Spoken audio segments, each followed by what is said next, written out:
Hi, how are you? We are extremely well. How are you? Excellent. Tops. Eternally so. Thank you. I do have a couple of questions, though. I'm into preventive medicine, and my question is, where does preventative, if it does it play a role, preventive medicine? In other words, when we're doing preventive medicine, is it feeding into a fear basis? In other words, let's say we're doing preventive medicine and avoiding certain foods. Is that coming from a fear-based? And is it effective? Does it give us anything? Does it offer us anything physically? Or is it just beliefs? Well, the basis of it is a little off-putting in this sense. Mm-hmm. When you are preventing, what are you preventing? Degeneration, arthritic changes, different maladies, sure. In other words, and so sometimes just the idea of the preventative medicine causes you to do a virtual reality about the things that you are preventing, which actually makes you more associative with them than otherwise. Mm-hmm. In other words, preventative medicine seems like a good idea rather than waiting until I get sick and then doing something about it. Mm-hmm. This is anticipating well-being in advance, as long as it is anticipating well-being in advance. Mm-hmm. And so it all depends on how optimistic of well-being you are and how preventative of not well-being you are. Mm-hmm. We even think that there would be better words that would be more like, I am allowing the well-being rather than preventing the not well-being. Mm-hmm. And as long as that is your mindset, then all is well. We think it is a wonderful idea to be sensitive to how you feel, because in the same way that you're wanting to choose your thoughts based upon how they feel, we would choose everything based upon how it feels. But the thing about so many things that are written in books is it's not leaving you the latitude to gravitate toward what you feel. Most people are not, first of all, keenly aware of what they're feeling until they overdo it. And so they have to do quite a bit of it before they begin feeling, and then it's almost gone too far for the guidance to be of any great value. Mm-hmm. And so a sensitivity to what you're feeling would be necessary. Again, we think it is much better to guide yourself from the inside. In other words, as you say, I want to feel good, and I know that I have eaten something in the past that I did not feel good, or I did not get the results I wanted.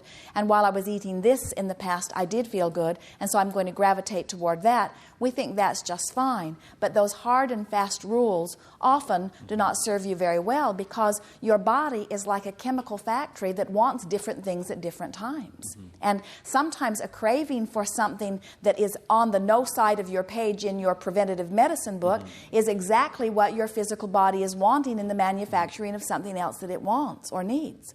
And if you've said no, no, always no to that, you are not serving your body in the best possible way. We would think in terms of moderation. We would think in terms of balance. We would think in terms of following our impulse.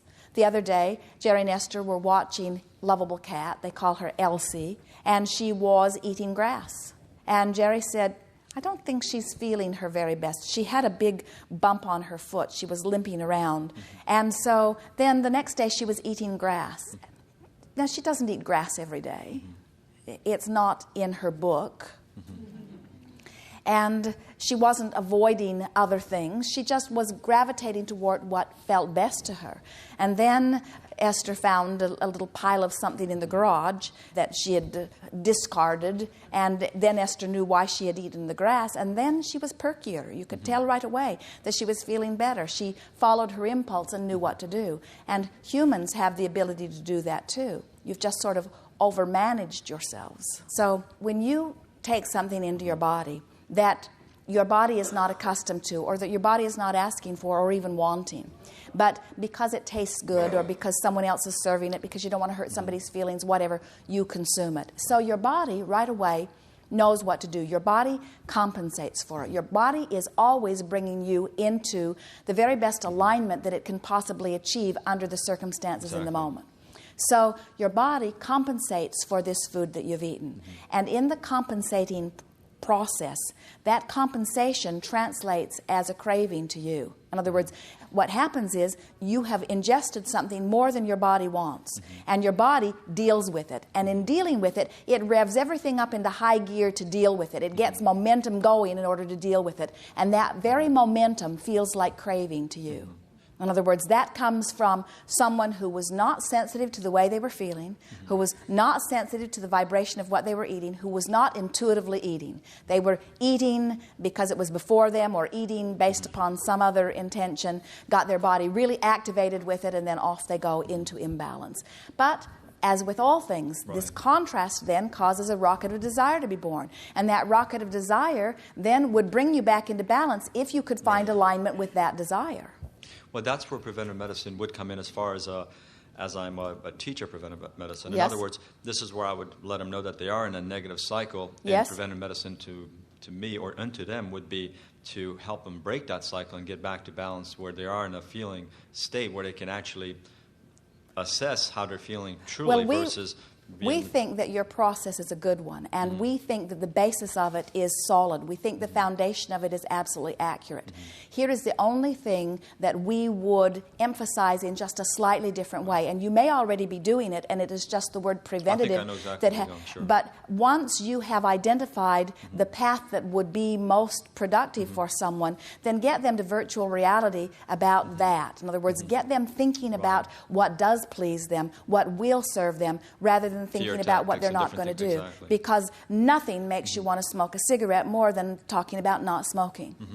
And nothing makes you want to eat chocolate more than talking about not eating chocolate. Because the word chocolate activates it within you. In the same way that we were talking about, you've got these thoughts that are easily activated within you. You have thoughts about food that are easily activated within you too. So the virtual reality is the way you begin to activate the thoughts about food that are serving you better. Right.